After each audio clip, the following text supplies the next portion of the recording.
período medieval.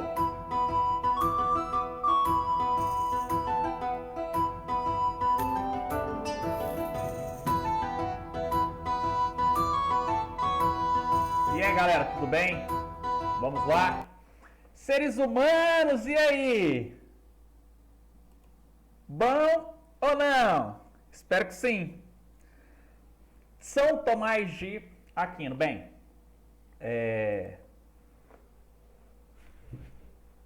é importante, e eu digo isso sempre, você entender o momento histórico aonde o filósofo se encontra e também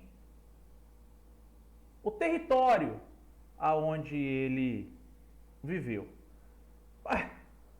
Nós somos influenciados, não somos determinados, somos influenciados pelo momento histórico e pelo meio onde vivemos. Tomás de Aquino não é diferente. Então vamos lá, vamos entender o que está acontecendo para que em seguida a gente possa explicar a teoria dele. São Tomás de Aquino pertence ao século XIII. Ô Juliano, século XIII, filosofia medieval, né? Período medieval, né? Sim, coincidiu. Tá, para um pouquinho.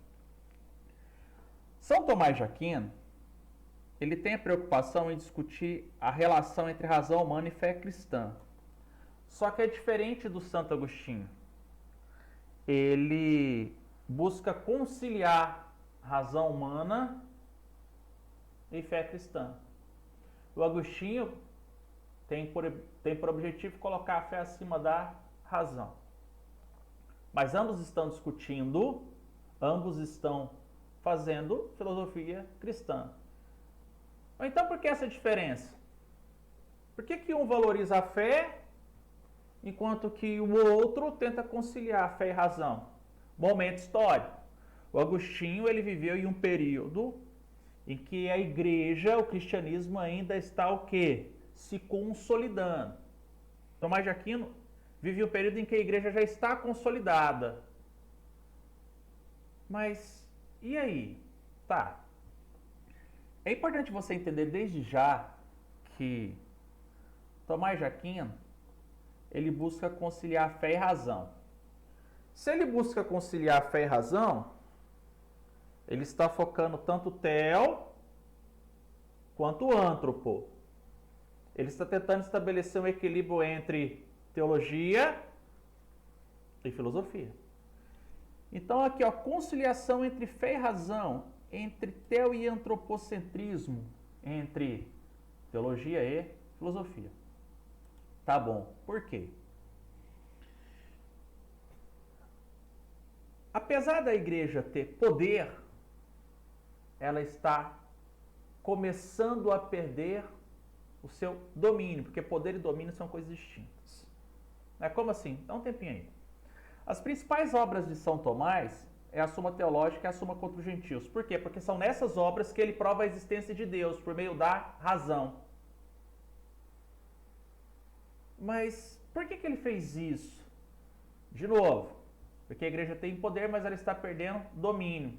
Ou seja, a razão está começando a ganhar força. E existe o risco dessa razão se sobressair em relação à fé. Tá. Considerações importantes sobre Tomás. São Tomás, ao lado de Santo Agostinho, são os principais representantes da filosofia medieval. Tá bom. É comum a gente dizer, nós associarmos a filosofia antiga ao mundo antigo, a filosofia medieval ao mundo medieval, a filosofia moderna ao mundo moderno e assim sucessivamente. Só que existe uma particularidade no período medieval. Uma coisa é o momento histórico, outra coisa é o que está se pensando. Então, o período medieval, a história medieval, ela vai do século V ao século XV. Tá. Só que a filosofia medieval, ela se inicia ainda na Idade Antiga, porque a filosofia medieval, ela corresponde não só à história medieval, mas um pedacinho da antiguidade. Por quê? Porque filosofia medieval refere-se à filosofia cristã. E a filosofia cristã, as discussões entre razão e fé, elas vão ter início ainda no mundo antigo, no século I. Então isso é uma particularidade. Tranquilo? Sigamos então. Tomás de Aquino, diferentemente do Agostinho, ele vai se basear em Aristóteles. Ele precisa da filosofia do Aristóteles. Mas por que isso? Tá aqui, ó, baseia-se principalmente no pensamento de Aristóteles da discussão dialética entre razão e fé, ou entre fé e razão. Vamos lembrar? Quando Alexandre o Grande assume o poder, ele invade a Grécia. E depois ele invade outros territórios e vai criando seu império. Com a morte de Alexandre, você tem a fragmentação desse império e posteriormente, ali na Península dos Balcãs, na Grécia, você tem as invasões romanas. E os textos filosóficos acontecem o que com eles? Eles se dispersam pelo mundo. Os textos de Platão vão para a Europa. E boa parte dos textos de Aristóteles vão para onde? Oriente Médio. Vai ficar sob o cuidado dos árabes. Com a invasão, com a ascensão dos árabes, com a expansão islâmica, os árabes vão tomar conta ali da Península Ibérica e os textos de Aristóteles vão começar a entrar para a Europa a partir do século VIII. E aí, a partir do século VIII, nós vamos ter uma maior clareza sobre os textos de Aristóteles. Bem, Tomás pertence ao século XIII, então ele se baseia em Aristóteles. Tá aí, diferença importante. Tá, o Tomás, ele pertence à segunda ou autoescolástica. Como assim? Se ele pertence à segunda, então existiu uma primeira, mas existiu uma terceira, uma quarta, uma quinta? Primeiro vamos entender o que é escolástica. Escolástica vem da palavra escola, ou seja, refere-se à abertura de escolas no período medieval, graças à Revolução ou Renascença Carolíngia, do rei semi-analfabeto Carlos I, também conhecido como Carlos Magno, o Grande. A abertura dessas escolas se deu em razão da concentração do conhecimento por parte da igreja. O Carlos queria que as pessoas tivessem acesso a esse conhecimento. Então, ele fundou escolas e passou a divulgar o conhecimento das letras, das artes, da ciência, da filosofia. Percebe que lá no século VIII, com o investimento do Carlos Magno, no século IX você tem a fundação de escolas, que valoriza sobretudo o quê? A razão. Então, mesmo que a fé, o pensamento de fé do Agostinho até então está acima da razão, a partir do momento que você tem uma racionalização das coisas, com a abertura de escolas, vai acontecer o quê? A razão vai começar a ganhar força. A primeira escolástica, ela trata das questões universais, que é um problema de lógica do Aristóteles, nenhuma coincidência. O texto de Aristóteles entrou, o pessoal começou a estudar, identificou ali um problema de lógica. Tá bom. A segunda escolástica, ela vai discutir a relação entre fé e razão, só que no sentido de conciliar ambas, porque Deus não daria ao homem uma razão que não pudesse ser conciliada com a sua fé. Palavras de Tomás. E essa discussão vai do século XII ao século XIV. Tomás pertence a qual século? XIII. Então ele vai entrar aqui. Tá vendo? Você e eu, nós somos fruto do momento histórico onde nós vivemos. Nós somos fruto do lugar onde nós moramos. E isso influencia o nosso modo de ser, o nosso modo de pensar, o nosso modo de agir. Essa conciliação da fé com a razão aqui visa por objetivo conter qualquer possibilidade de ataque da razão à fé. Porque a razão começou a ganhar força lá no século VIII, século IX, tal. Tanto é que é graças a essa Revolução Renascença Carolíngia que lá no século XIV vai ter o quê? O renascimento cultural. O que é o renascimento cultural? Não tem um desenho do Leonardo da Vinci, aquele homem assim, chamado homem vitruviano? Ou seja, ali já não vai mais ser teocêntrico, vai ser somente antropocêntrico, que é a valorização do homem. Então, no primeiro momento, a razão, vamos focar na razão, a razão está abaixo da fé. Depois se concilia com a fé. E aí vem o renascimento, ela se sobrepõe à fé. Depois que ela se sobrepõe à fé, parceiro, o que vai acontecer no século XIII e no século XIV com a força da razão? Vai acontecer a Inquisição, que é tentar impedir essa força racional do homem. Claro, não vai dar certo. A razão vai ganhar o seu espaço.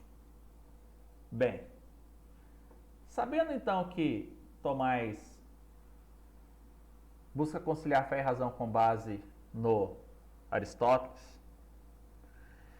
é importante dizer que a finalidade de Tomás foi organizar um conjunto de argumentos racionais para demonstrar e defender as revelações do cristianismo.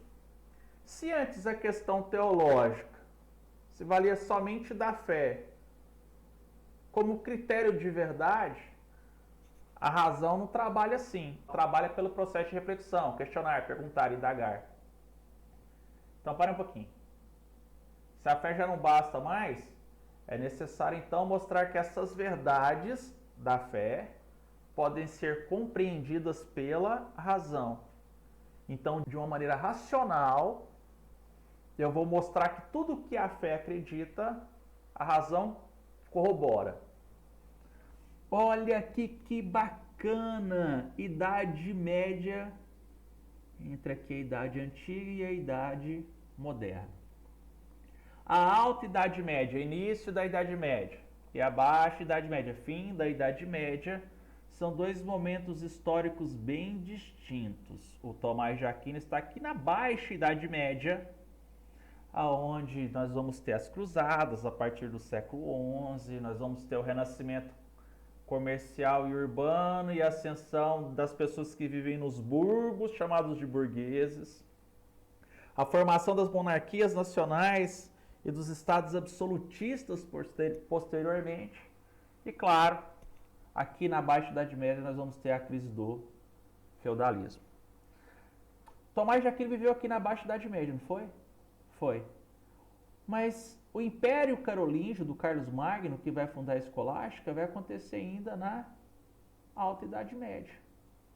A invasão da Península Ibérica vai acontecer, que é a expansão islâmica, a invasão da Península Ibérica pelos árabes, vai acontecer ainda na Alta Idade Média. Então, uma série de fatores históricos vão influenciar o que vai acontecer logo nos séculos seguintes. Beleza? Tranquilo! Sigamos. O que vamos estudar em Tomás? Que pai, imagina, né? O que a gente vai estudar? Bem, nós vamos estudar três coisas: teoria do conhecimento, os princípios racionais tomistas, que vai mostrar que as revelações divinas, Deus, Theo, Bíblia, são compatíveis com a razão humana, filosofia, e as provas da existência de Deus. Perceba que na teoria do conhecimento eu destaquei três palavrinhas. Nos princípios tomistas eu destaquei duas, e as provas da existência de Deus eu destaquei três. Tá? Teoria do conhecimento. Vamos ver o que é intelecto, imaginação e sentidos. Princípios tomistas. Uma coisa é nós falarmos de Deus. Outra coisa é nós falarmos das criaturas. Então, princípios racionais, a razão humana, são princípios que valem para as criaturas. Tá bom. E as provas da existência de Deus? Vamos provar racionalmente a existência de Deus. Não a sua essência e nem onde ele está. Provar, eu vou fazer uma brincadeira com vocês. Provar que uma pessoa existe é diferente de conhecer essa pessoa. É diferente de saber aonde ela está. Simples. Tranquilo? Propedêuticas tomistas. O que é propedêutica? Propedêutica é assim, ó. É aquilo que você precisa saber antes de iniciar o estudo de uma coisa. Propedêutica significa preparação. Tá, e o que você precisa saber sobre as teorias do Tomás? Então eu enumerei 5. Existem outras, mas essas são que nos interessam para a compreensão daquilo que nós vamos trabalhar. Primeiro, Tomás não vê conflito entre fé e razão, sendo possível a razão atingir o conhecimento da existência, de novo, não é da essência e nem da localização de Deus, é da existência. Tomás defende a relação harmônica entre fé e razão, entre teologia e filosofia, pois a razão demonstra a existência de Deus e ela faz graças à fé, que revela essa verdade. Tomás, baseando-se em Aristóteles, substitui a doutrina da iluminação divina do Santo Agostinho, que se baseou em Platão, pela teoria da abstração. Porque se a gente vai provar a existência de Deus, isso está em um plano, né, imaterial. E as bases disso é o quê? Aristóteles. Tá bom? Para Tomás, a única fonte do conhecimento humano é a realidade sensível. Claro, porque você tem Deus e as criaturas. Tudo que não é Deus é aquilo que ele criou. Então o conhecimento que nós temos não é sobre Deus, é sobre suas criações. Olha aqui. Viu? O que significa que isso é a realidade sensível, no sentido de ser perceptível. Deus tem como essência ser existência e causa da existência dos demais seres. Porque tudo que existe, só existe em função de algo que já existia. Então somos obrigados a admitir que sempre existiu um ser. E se ele não era, não foi, não será, ele então, portanto, é o início e o fim de tudo. Que bacana, Juliane! Então vamos começar a teoria do conhecimento tomista. Seja bem-vindo em São Tomás de Aquino. A teoria dele é muito bacana.